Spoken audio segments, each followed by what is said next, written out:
नमस्कार दोस्तों। प्रस्तुत है कहानी तृष्णा का रोग। वाराणसी के राजा सोमदत्त के 2 पुत्र थे। उन्होंने बड़े पुत्र को युवराज और छोटे को सेनापति का पद प्रदान किया था। कुछ समय बाद राजा सोमदत्त की मृत्यु हो गई। इस परिस्थिति में बड़े राजकुमार को ही सिंहासन पर बैठने का अधिकार था। अतः पुरोहित और मंत्रीगण उसके राज्याभिषेक की तैयारी करने लगे, लेकिन वह हर प्रकार के लोभ से दूर था और छोटे भाई के लिए भी उसके मन में अगाध प्रेम था। अतः उसने राजा बनना अस्वीकार कर दिया। अपना स्थान वह स्नेहवश अपने छोटे भाई को देना चाहता था।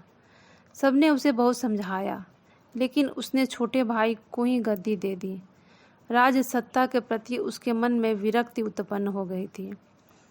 अब वह सादा जीवन व्यतीत करना चाहता था, बिल्कुल किसी साधारण प्राणी की भांति। छोटे राजकुमार को स्वेच्छा से राज देकर वह वहाँ से चला गया और दूर के एक प्रांत में एक सेठ की नौकरी करने लगा। बड़े राजकुमार ने अपना परिचय बहुत गुप्त रखा था, लेकिन कुछ दिनों में सेठ को किसी तरह सब मालूम हो गया। उस समय से सेठ का उसके प्रति व्यवहार भी बदल गया। अब सेठ को अधिकतर कोशिश यह होती कि उससे काम न लेना पड़े। अब वह उसके साथ राजपुरुष जैसा व्यवहार करने लगा।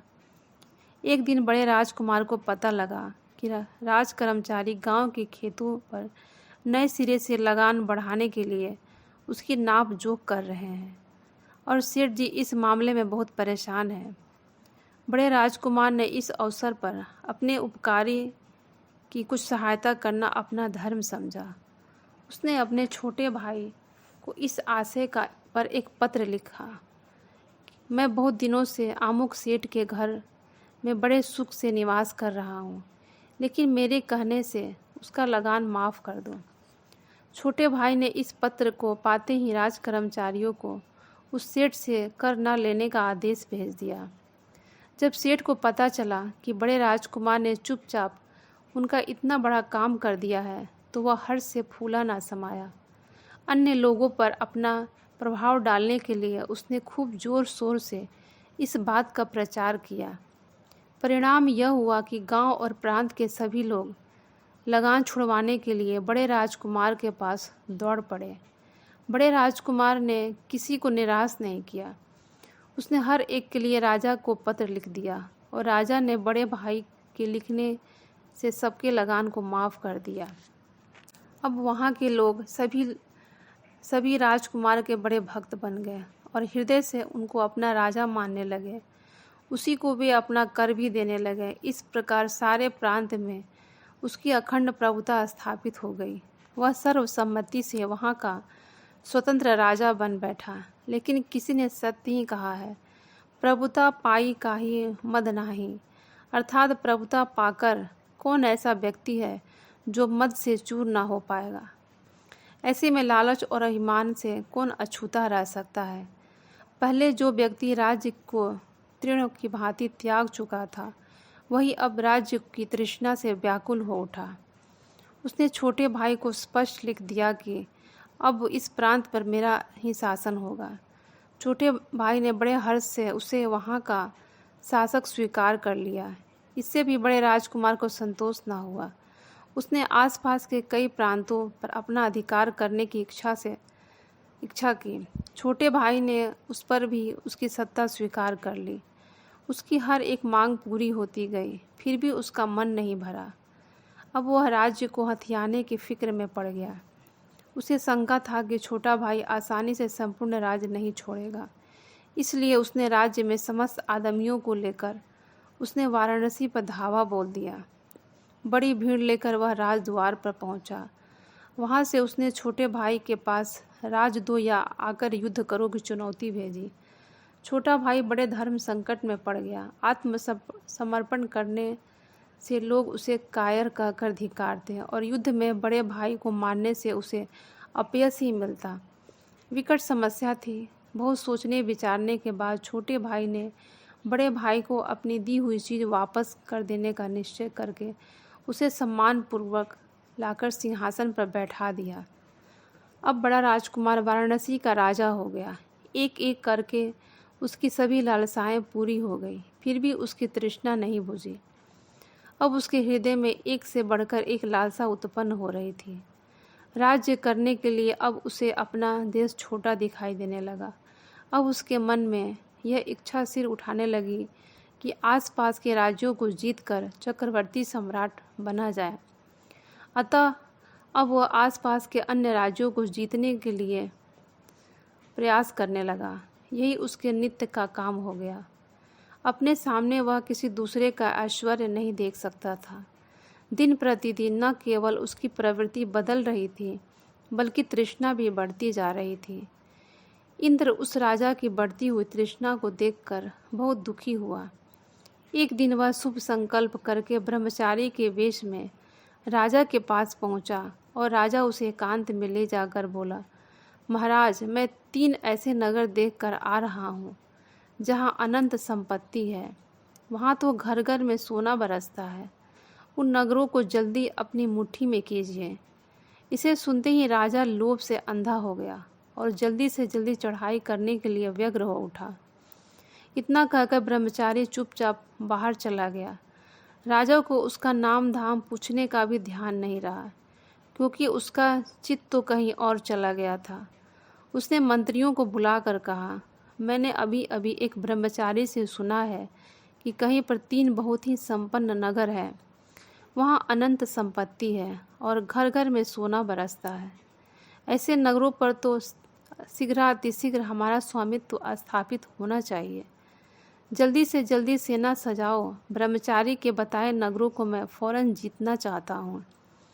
मंत्री ने पूछा, महाराज, वे नगर है कहाँ, किधर है? राजा चौंक कर बोला, यह तो मालूम नहीं, किंतु वह ब्रह्मचारी जानता है। वह उन्हें अपनी आँखों से देख आया है। उसी से पूछो, वह बाहर खड़ा होगा। मंत्री ने बाहर जाकर ब्रह्मचारी को बहुत खोजा, लेकिन वह नहीं मिला। लौटकर वह राजा से बोला, महाराज, वहाँ तो न जाने कहाँ चला गया। सारे नगर में ढूंढने पर भी उसका पता नहीं चला है। राजा की छाती पर मानो ब्रज गिर पड़ा। वह छटपटाता हुआ बोला, हाय, अब क्या होगा? उन नगरों की बात सुनकर मैं इतना स्वार्थी हो गया कि मैंने ब्रह्मचारी से आगे कोई बात ही नहीं की और ना ही मैंने उसका स्वागत सत्कार किया। संभवतः इसीलिए वह रुष्ट होकर चला गया। हाय देव, 3-3 स्वर्ण नगर मेरे हाथ आ जाते। अब मैं उन्हें कहाँ ढूंढने जाऊँ? मैंने उसका पता भी नहीं पूछा। अब वे कैसे मिलेंगे? इस तरह पछताता हुआ राजा चिंता और शोक से बहुत व्यथित हो गया। तीनों नगरों की याद आते ही उसके हृदय में शूल चुभने लगते और पीड़ा होने लगती। धीरे धीरे वह मानसिक व्यथा के कारण भयंकर अतिसार से पीड़ित हो गया।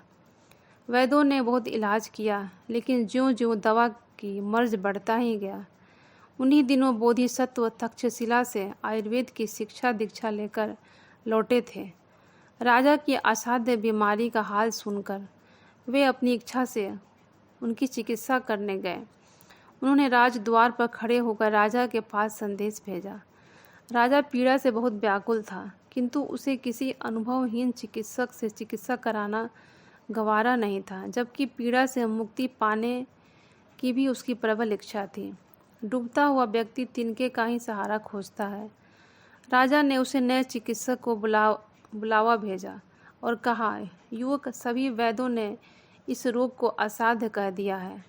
अब तुम व्यर्थ का प्रयत्न न करो, मैं नहीं बचूंगा। बोधिसत्व ने धैर्यपूर्वक कहा, महाराज, घबराने की बात नहीं है। उचित प्रयत्न से असाध्य भी साध्य हो जाता है।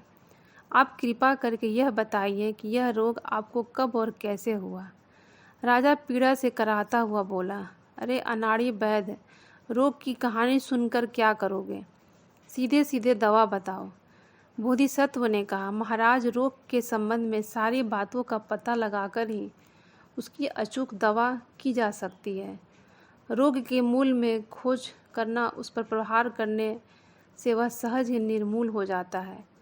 उन 3 नगरों के हाथ से निकल जाने का जो शोक राजा को हुआ था, वह उसी का हाल सुनाकर बोला, वैद्य जी, इससे मेरे दिल को ऐसा धक्का लगा कि मैं टूट गया।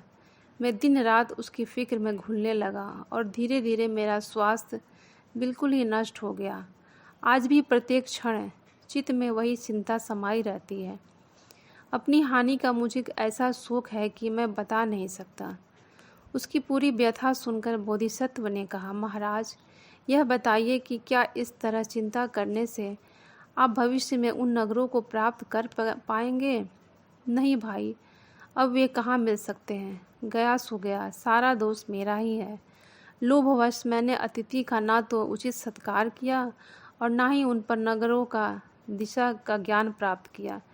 मैं तो फौरन ही उन नगरों को जीत लेना चाहता था, बस यही मेरी भूल थी। बोधिसत्व ने कहा, तब व्यर्थ के लिए आप उसके पीछे क्यों परेशान होते हैं? आपके पास सुख वैभव की कमी नहीं है, जो है उसी को भोगिए। आवश्यकता से अधिक वैभव की लालसा न कीजिए। एक व्यक्ति के लिए एक ही बिस्तर काफ़ी होता है। वह 4 बिस्तरों पर एक साथ नहीं सो सकता। फिर एक को पाकर 4 के लिए लालच क्यों करें? जो कुछ आपके पास है वही बहुत है। अब और नगरों को लेकर क्या कीजिएगा? आपके लिए वे फालतू ही होंगे। फालतू चीज़ों के ऊपर अपने अमूल्य जीवन को नष्ट करना मूर्खता है। आप तृष्णा त्याग कर संतोष कीजिए, इसी में आपका कल्याण है। राजा कुछ स्वस्थ चित्त होकर बोला, अच्छा, यह सब तो हुआ, अब मेरे पेट के रोग की कोई दवा बताइए। बोधिसत्व ने कहा, यह पेट का रोग नहीं, मन का रोग है। उसी के लिए मैंने आपको परम गुणकारी औषधि दी है। आपको उसी से लाभ होगा। चित्त से दुर्व्यसनों को निकाल दीजिए, आप स्वस्थ हो जाएंगे। राजा ने बोधिसत्व के कहने से पराये धन की तृष्णा त्याग दी। उसने उनकी बातों के लिए हाय हाय करना भी छोड़ दिया। उसका चित्त स्वस्थ और शांत हो गया। थोड़े ही दिनों में रोगी राजा बिना किसी दवा के सचमुच स्वस्थ हो गए। किसी ने सच ही कहा है, इच्छाओं का कोई अंत नहीं होता। एक इच्छा की पूर्ति होते ही दूसरी सिर उठा लेती है और आज का प्राणी इन्हीं इच्छाओं की क्षुधा शांति में अपना जीवन नर्क बना रहा है। हमें इच्छाओं का दमन करना सीखना चाहिए ताकि जीवन में सुख और शांति का अनुभव कर सकें। तो दोस्तों, कैसी लगी आपको ये कहानी? अगर आपको ये कहानी अच्छी लगी तो हमारे इस चैनल को लाइक, शेयर एंड सब्सक्राइब करना ना भूलिए। धन्यवाद।